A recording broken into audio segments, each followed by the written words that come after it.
What the hell is this dialogue? Now, I know I'm pretty, but I ain't as pretty as a couple of... I don't know what drugs I was taking that day.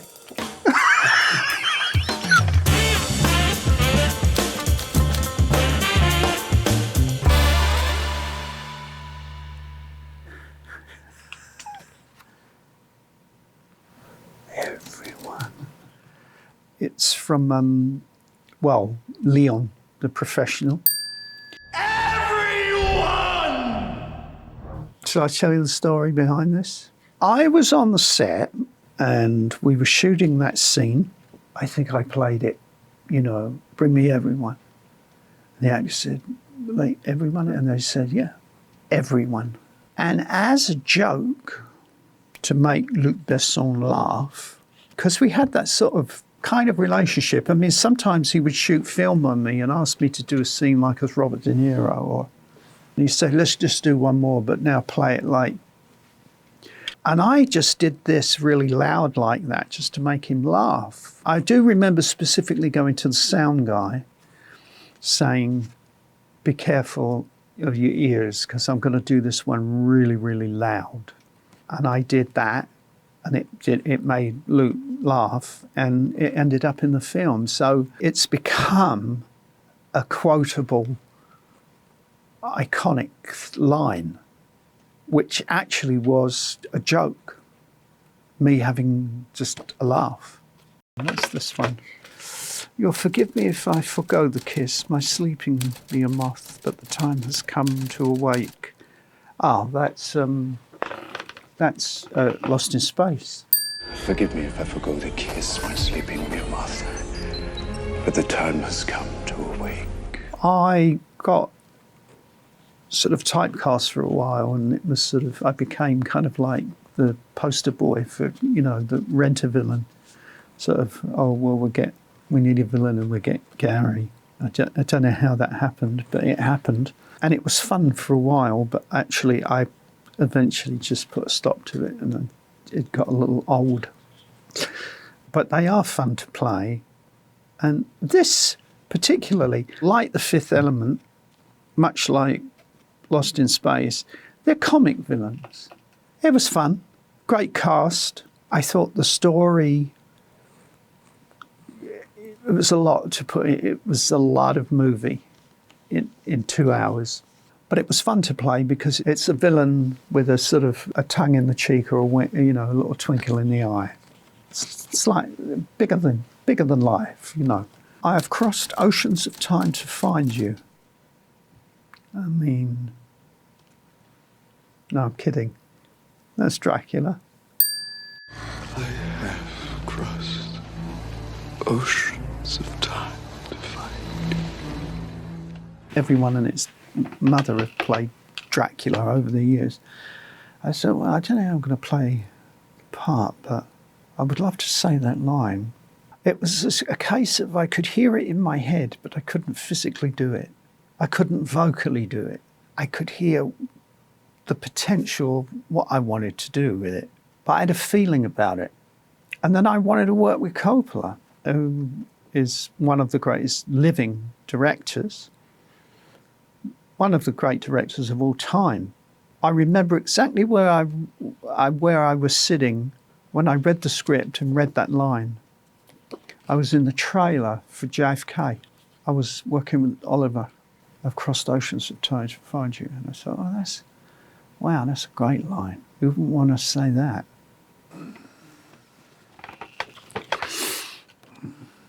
I did my waiting, 12 years of it. That's Harry Potter. That's Sirius Black. I did my waiting! 12 years of it!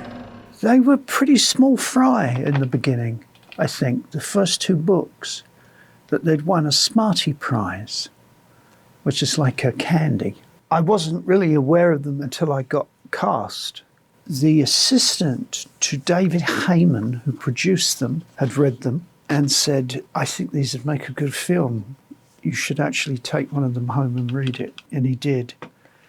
Well, he said he did. That was the beginning of a phenomenon. It was interesting working with Alfonso Cuarón. I think he did a spectacular job with number 3, which is when I joined. Daniel Radcliffe would have been about 11 when I first met him. They were all delightful, super smart, super talented. But it was a nice, great time. Yeah, I'm very proud to have been in it. And my personal feeling is they're not going to go anywhere near people that were connected with the original. I'm actually very intrigued to see it because so much of the books were cut. I would have fancied a go at Dumbledore. About getting up there now to the right age for Dumbledore. Toss the card, there we go. So we'll hunt him because he can take it, because he's not our hero. He's a silent guardian, a watchful protector. That's the very end of Batman Begins, isn't it? Is it The Dark Knight? I got one wrong, there you go. I was close though. So we'll hunt him. Because he can take it. I honestly think Christian Bale is fabulous Batman. It's much like, obviously I grew up with Sean Connery as Bond. I've always thought, well, there's really no one to top him. And then Daniel Craig comes along. That's not putting down what Pierce did in any way. You're straitjacketed by the formula and by the material and the scripts. And they wanted something a little darker and edgier with the new Bond. And I thought Craig was just spectacular in it. And I felt that Christian did the same thing with Batman. Who do you think is the best Gordon? No, you don't have to answer that. You're fucking useless, the lot of you. Working with you has been the lowest point in the disappointing career. Well, that would be Stansfield from, that would be Jackson Lamb. It's a great line, isn't it, that? You're fucking useless, the lot of you. Working with you has been the lowest point in the disappointing career. Jackson Lamb and Slow Horses is the gift that keeps on giving. Nice to be involved with something that's got a pedigree. It's a quality show. We do our best, really, every season to make it as good as, if not better than the previous season. And the people are sublime. The people are just wonderful. A lowest point in his career, but a very high point in mine. I don't like warriors, too narrow-minded, no subtlety, and worse, they fight for hopeless causes. Okay, I'm not, it doesn't, the actual dialogue doesn't ring a bell. And the reason why it doesn't ring a bell is because I didn't completely physically inhabit this, did I? Is this Kung Fu Panda? Am I not Lord Shen when I said this? What the hell is this dialogue? I've got no bloody idea what that's from. All that warriors. Too narrow-minded, no subtlety. And worse, they fight for hopeless causes. Really? It doesn't even ring a bell now you've told me. Is this dialogue to Ian Holm? I say it's a tricky, do I? I'm sorry. I don't know what drugs I was taking that day. I have no clue. It was a fun thing to do. I didn't like the haircut much. Or the rubber. Jean-Paul Gaultier designed the costumes. Oh, that rubber. Bruce didn't like that rubber either. Very hot and sweaty affair. It's become quite a cult thing, isn't it? The number of people that say to me that this is their favourite film. They haven't seen In the Mood for Love, have they? We're not so very different, you and I. We've both spent our lives looking for the weakness in one another's systems. That would be Smiley, wouldn't it? Tinker Tailor. We're not so very different, you and I. We've both spent our lives looking for the weaknesses in one another's systems. I loved playing George. There was a time afterwards when we wrapped it all up that I sort of missed him. He was all-knowing and all-seeing. I approached him sort of like a wise owl. You know, they're very still. And then they just move their head. And there's a quality about him I thought that was very owl-like. It was very nice to play that rather than be frenetic, and some of the roles I played, It was the first time I was actually nominated for an Academy Award. I remember very specifically where I was. We were in Berlin doing press, and that gentleman over there in the corner who's fast asleep, he came into the room and said, "Congratulations, you're an Academy Award nominee," which was very exciting. "Oh, well, you cannot reason with a tiger when your head is in its mouth." That would have been Winston Churchill. Darkest Hour. You cannot reason with a tiger when your head is in its mouth! Well, that holds a special place in my heart for all sorts of reasons. It was a wonderful project to be involved with. It was a real honour to play Winston. I actually proposed to my wife as Winston, or, well, not as Winston, but while I was dressed up, actually, I proposed to her in the war room on the set. To top it all, it gave me an Oscar. Thank you, Winston. Except when one meets the Queen, one normally hasn't threatened to ram one's typewriter up her arse.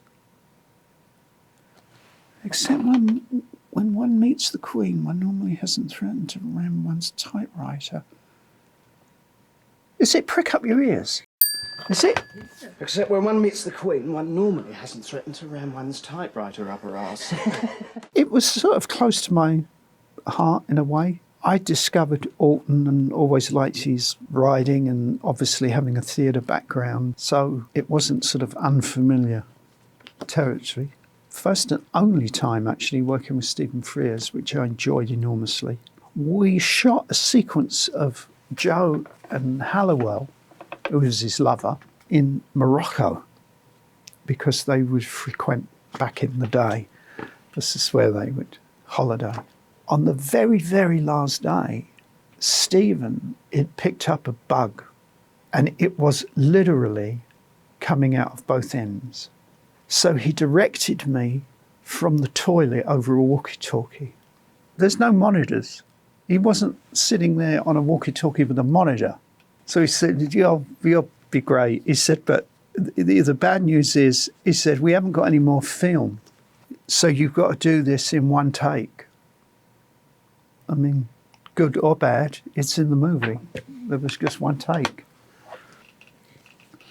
You cannot capture a man's entire life in 2 hours. All you can hope to is to leave the impression of one. Mank. You cannot capture a man's entire life in 2 hours. All you can hope is to leave the impression of one. We had a director who had a point of view, knew what film he was making. We had a very good script, a very good cast. I found some footage with him in a cameo, tiny little walk-on in a film. This is Mankiewicz. He was quite elusive in terms of finding anything on him. I saw his brother, Joe Mankiewicz, being interviewed. They're very similar. They're not too far apart in age. And I thought, well, let's say the apple doesn't fall far from the tree.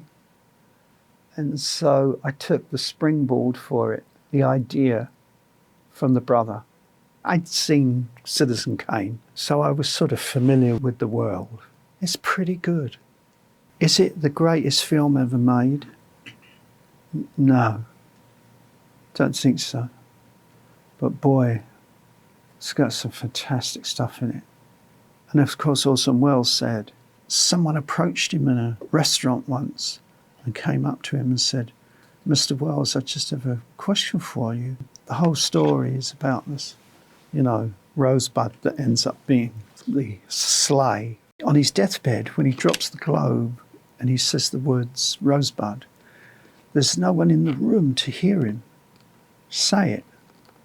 And evidently Wells said, yeah, I know.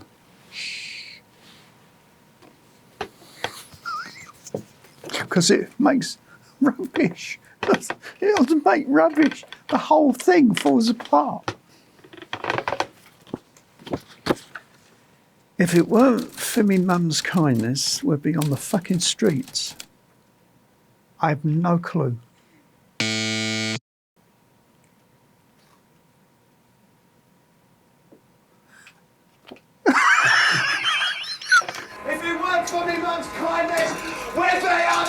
fucking strength! Oh, am I in sort of leopard skin underwear or something? And we're running up the street, and she looks in the reflection and goes, I look like Stevie Nicks. I look like fucking Stevie Nicks in hippie clothes! Well, at the time, it certainly wasn't money, and it certainly wasn't the consistency of work, because it offered neither of those things. You get bitten by the bug of, once you got it, it's like becoming a vampire, you know. Once you get bitten, it's sort of in your system. I've been lucky, you see. I have worked consistently and have been able to practice and get better at it over the years. And there's a certain age that you get to where, I'm not saying anytime soon, but you do see retirement sort of there on the horizon. I mean, the great thing about acting is that in a way there's no retirement age. Let's put it this way, I'm very happy where I am. I'm very happy with Jackson Lamb occupying most of my time. So for now, I'm a slow horse. Now, I know I'm pretty, but I ain't as pretty as a couple of titties. True romance. I know I'm pretty, but I ain't as pretty as a couple of titties. When the fox hears the rabbit scream, he comes... Oh, that's Mason Verger. When the fox hears the rabbit scream, he comes a-running. But not to help. I am not resisting arrest. I am not resisting arrest. Lee Harvey Oswald. I am not resisting arrest! I am not resisting arrest!